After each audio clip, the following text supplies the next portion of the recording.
你有没有想过一个问题？为什么美国总是有持续不断大量的贸易逆差？咱们上厉害的图了哈，我统计了过去35年里全球所有国家的经常账户差额。这个图里边哈，上面这些就是顺差，下面这些就是逆差。咱们把美国、中国、俄国、日本和石油输出国单独给拎出来，是不是很明显就能发现，底下这个美国可以说是一个人就撑起了贸易逆差的大旗，一个人扛下了所有，成了全世界最能买的国家。说好听点，就是全世界最大的甲方。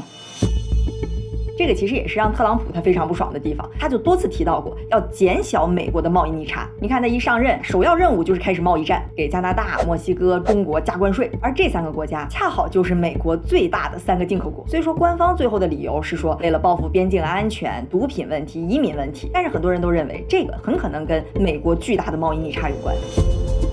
咱们纵观历史，美国从1970年代开始，贸易逆差就在持续不断的扩大，这个现象在全球所有国家里头可以说是绝无仅有，冠绝全球。你说美国它为什么会积累这么大的贸易逆差，而为什么也只有美国才可能积累这么大的贸易逆差？贸易逆差它真的就不好吗？这些问题可能并不像你想象的那么简单。大家做好心理准备哈，这期内容呢，我觉得非常有意思，但相对来说呢，可能也比较硬核。如果你觉得太干的话呢，我建议你可以就点水或者收藏起来，咱多啃几遍。嘿嘿。贸易逆差很直观就是一个国家的总进口额大于总出口额，就是买的比卖的多。所以我们分析这个贸易逆差是怎么来的呢？最直观的就是从这两边去考虑，要么进口太多了，要么出口太少了。总进口太多，这儿就有人说了，因为国外的东西太便宜了，像什么东亚、东南亚劳动力成本太低，再加上这些出口国可能还有各种各样的补贴，甚至倾销的嫌疑，他们就是在勾引或者说故意吸引美国的商家或者消费者去进口他们的商品。出口太少呢，很多人可能就会说了，美国的制造业竞争力不足，成本压不下来，竞争不过海外的企业等等吧。不过你要是问一个经济学家，甚至一个经济学的学生，是什么导致了贸易逆差，他张口就能告诉你，是因为这个经济体的储蓄率不足导致的。怎么样，懵了吧？别被吓到哈，咱们来进入一下这一期的经济学小课堂。通过非常基础的一系列公式推导，我们就能得到一个非常重要的公式，就是一个国家的贸易差额等于总储蓄减去总投资。我简单解释一下哈，这里边储蓄和投资的定义可能跟我们平时个人的储蓄和投资不太一样。经济学定义的总储蓄就是你一年的收入减去消费，比如说今年你一共赚了10万，然后消费你造出去6万，那剩下这4万，不管你是存银行了、买理财了还是买股票了，这些通通都叫储蓄，不是因为你买理财了就叫投资，它不叫投资，它叫储蓄啊。而总投资是什么意思呢？它是指那些能够真实带动生产力的投资，比如说你买了个工厂，你建了个厂房，你买了设备，这种才叫投资。当一个国家完全封闭，没有贸易差额的时候，它的总储蓄就等于它的总投资。怎么样，能跟上哈？这就是为什么他张口就来说为什么贸易逆差，因为储蓄率不足。不过我跟你说哈，这个让你听起来感觉不明觉厉的因果关系，其实说白了就是个公式推导，也可以说它其实就是一句废话，就相当于你问说，为什么这个水从杯子里溢出来了？然后他告诉你说，因为这个杯子里的水太多了，是吧？这我们想知道的是为什么这个杯子里的水太多了，为什么美国这个杯子里的水太多了，为什么美国的储蓄率不足？这个问题有些人就会再进一步解释了，储蓄低就意味着你可能消费太高了嘛，所以就是因为美国人他太爱消费了，整天就知道买，美国国内已经无法满足这么大买的需求了，只能从海外进口，就导致了这么大的贸易逆差。是不是听着有那么点道理啊？所以有个诺奖得主 Stiglitz 他就认为，特朗普你不是想要逆转美国的贸易逆差吗？那你就应该鼓励大家少消费，多存钱，多储蓄，这样贸易逆差它自然就降下来了。还有一种解释呢，就是说美国你政府赤字太严重了，太能花钱了，储蓄率太低了，是政府的问题，不是民众的问题。所以美国政府你得减少赤字，你少花钱，少借债，这样呢贸易逆差也自然就下来了。类似的说法其实还有很多，听起来呢确实也都有它的道理。不过我认为这个并不是让美国长期处于贸易逆差的主要原因，也就是说咱刚才说这么一圈都是废话。干嘛？因为这个分析框架里面它少了一个变量，一个非常非常重要，可以说起到决定性作用的变量，就是汇率。咱之前聊外汇那期其实也说过，汇率它相当于是不同国家内部价格坐标体系的一个转换关系。这个东西吧，它真是个魔鬼，哪都有它，谁动了一下都会影响它，它一动影响所有人。那咱现在分析贸易问题，你怎么能少得了这个魔鬼汇率呢？你比如说吧，假设美元它要是一夜之间贬值了50%，假设所有商品的标价都不变，那对于那些手上持有非美元的人来说，所有的美国东西都相当于是半价大甩卖，什么苹果手机、英伟达芯片全都半价，那这什么双11黑5都弱爆，你想想那全球市场得疯抢成什么样，对吧？我敢打赌美国那贸易逆差一夜之间就没了。我不敢打赌哈，我就那么一说。我举这个比较极端的例子哈，就是想让大家非常直观的理解汇率对贸易的影响。汇率升高，进口增加，出口减少，就会导致更大的贸易逆差；反之，汇率下降，出口增加，进口减少，那就是贸易顺差。而这个外汇它更神奇的地方在于，它不光只是不同国家货币之间的一个转换器，它还是一个非常灵敏的自动调节装置。什么意思呢？就是说，如果你有持续性的贸易不平衡，汇率它就会通过升值或者贬值去自动调节你的贸易水平。我给你举个例子哈，你比如说奶茶国，它贸易逆差的时候，不停的进口你就要付美元，所以呢，它就会持续不断的买美元卖奶币，奶币就有贬值的压力。贬值呢就会刺激出口，抑制进口，这样逐渐它就能达到一个平衡的状态，而这时候奶币的贬值压力也就随之消失了。所以如果在没有人为干预外汇市场的情况下，这个外汇就会像一只无形的手去调整，让一个国家的贸易水平维持在一个均衡的状态。你这么一看哈，咱们刚才解释的那些原因，比如说美国人的消费啊，政府赤字啊，短期内可能是能解释美国贸易逆差的一个原因，但长期来看，按理说哈，市场它会自动调节，让美元贬值，逐渐去纠正这个美国的贸易不平衡才对啊。可事实呢，美国已经持续了近半个世纪的贸易逆差。所以说我们得搞清楚为什么美元的自动调节机制它失灵了，不管用了，这个可能才是解释为什么美国会有持续的贸易逆差的关键。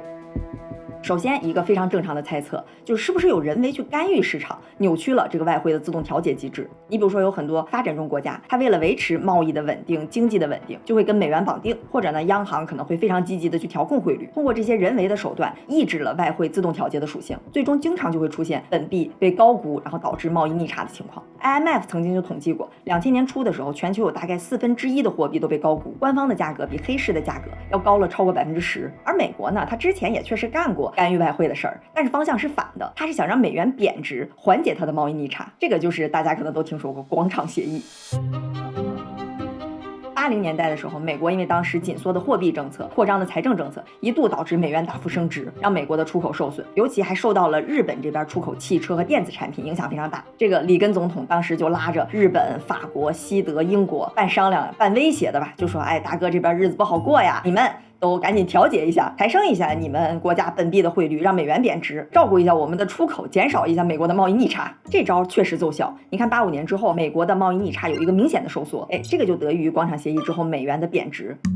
当然我强调一下，这并不等于说广场协议是非常成功的，外汇干预它有很多的副作用，我们今天就不展开了。但如果我们单从汇率影响贸易的角度来看，这个确实是一个非常好的例子。不过从这之后呢，美国就已经很少直接干预外汇市场了，即使有那个量也都非常小。而你看95年之后，美国这个贸易逆差在变本加厉，持续的扩大。所以很显然，美国这个持续的贸易逆差，它不是美国政府或者央行抬高美元汇率导致的。咱们现在已经一点一点要深入到这个问题的核心了。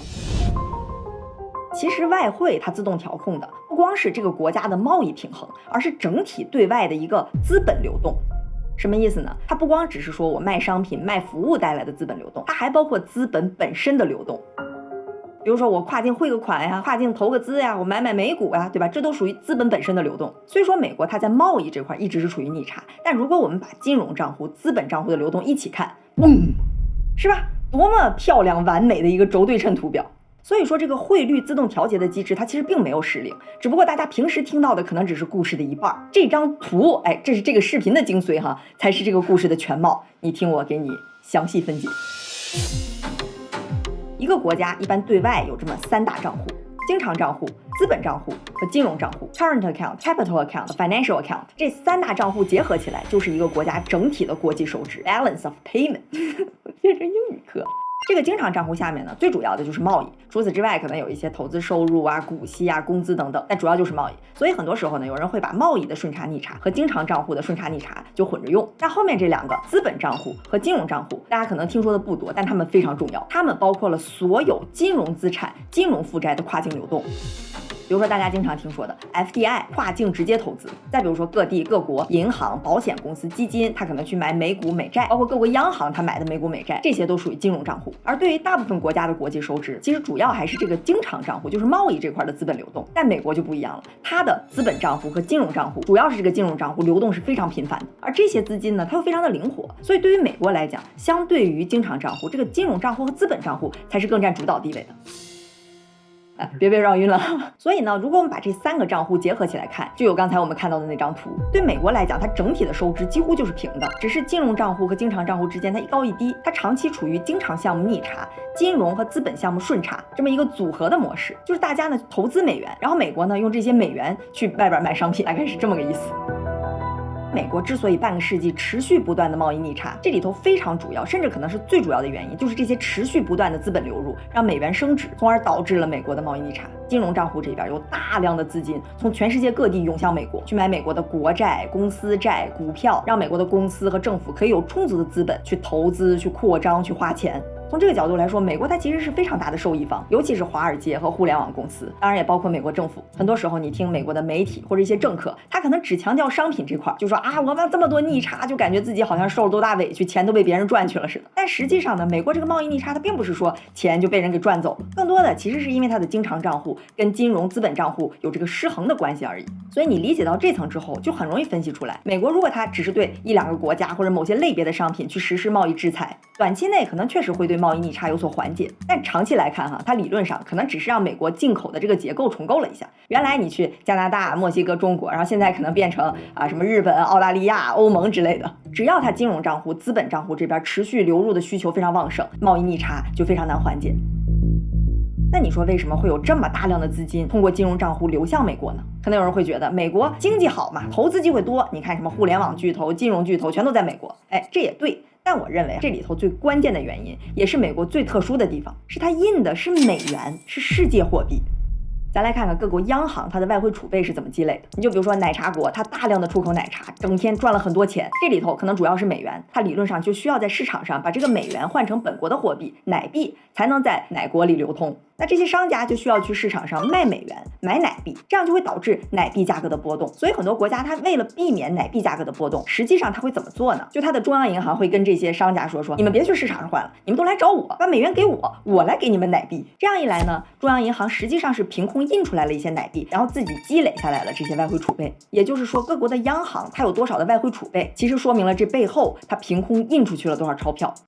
你是不是有点纳闷？你说我讲这个干什么？别急我想说的关键是，你想这个奶茶国它积累了这么大量的外汇储备之后，它拿这个钱去干什么呢？是买金子吗？一般不是的，毕竟美元是主要货币嘛，所以大多数的央行它其实还是会把一大部分的外汇储备再投入到美国市场，比如说买美国的国债呀、MBS 呀、公司债之类的。你比如说最典型的日本上万亿美元的外汇储备，转头就投回去买美国国债了，也是美国政府在海外最大的债主。所以你看到没有，绕了这么大一圈下来，各国从贸易顺差上赚来的钱流到了央行，最后大多数呢又都投回到了美元，而这一部分的资本流动每年大概就有上千亿美元的规模。而且不光是各国的央行你比如说保险公司、银行、基金其实也都类似，因为美元它是世界货币，因为世界上绝大多数的投资标的商品都是以美元计价的，所以大家在国际市场上赚来的钱可能是澳元、日元、欧元，但最后很多又流向了美元，又投到了美元资产，这样呢它就形成了一个持续不断的金融账户顺差、经常账户逆差的这么一个不平衡的平衡。